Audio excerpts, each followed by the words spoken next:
previously we asked the question, how do we manage the interaction between two alternatives? We had the if and else.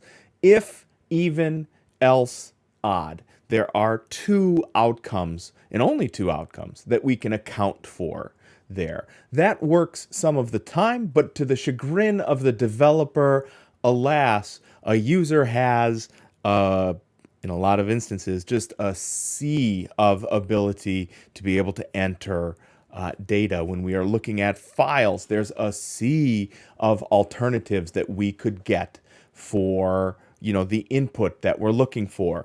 So what happens if I don't just have even or odd? My simple math mind does not know if there are other kinds of tertiary numbers, but I do know a little bit about academia. So here in 4.6, the if-else-if statement, and this starts on page 178, we can deal with grades. So like we mentioned before, here at Rock Valley College, we have A, B, C, D, F for our grades. Nobody ever wants to admit that there's anything that goes below that B, but it is in fact true. We have C, D, and F, and that's not all. We also have incompletes, we have pass-fails. There's a host of different grades that we do have to account for. So an if-else doesn't particularly meet our needs there because we have A, B, C, D, F, I, pass-fail. So seven alternatives that we have to be aware of. That's where the else if comes.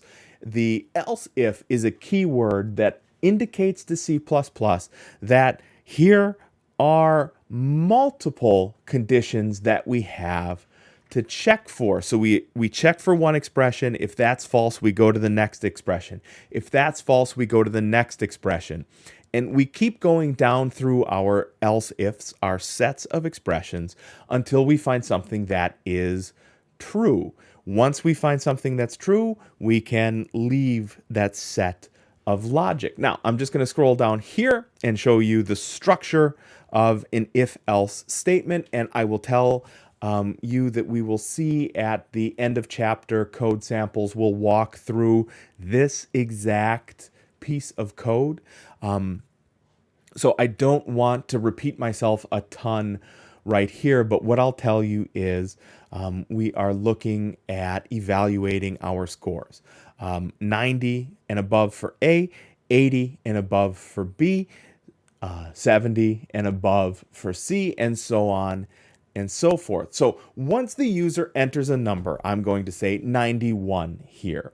We come here to line number 22, and that is our first evaluation that we're going to do. Is 91, so that's test score, greater than or equal to 90? Yes. So that evaluates this first selection statement, evaluates as true. And this next line, line number 23, your grade is A, executes. Once we have a true evaluation, that if-else statement is over with. And we return 0. That's the next line of code after our if-else statement chain here. And boom, the program is over. So let's put an 80 in here for our it is test score. So we'll put an 80 in here for our test score and see what happens. So line number 22 is our first evaluation. Is 80 greater than or equal to 90? No, that evaluates false. So we go down one more level to our next statement. Else if test score, so that's 80, greater than or equal to B score, which is 80. So 81, my mistake, 81 is greater than or equal to 80, right? So that line number 24, evaluates as true. So because 24 evaluates as true, 25 is executed on. Your score, or your grade rather, is B. Once this line is done, I leave this expression. So once we hit a true statement, we leave our if-else-if expression. Now, something that we should mention is what is known as the trailing else, the condition at the very bottom of our if, else, if, and then we have our else chain.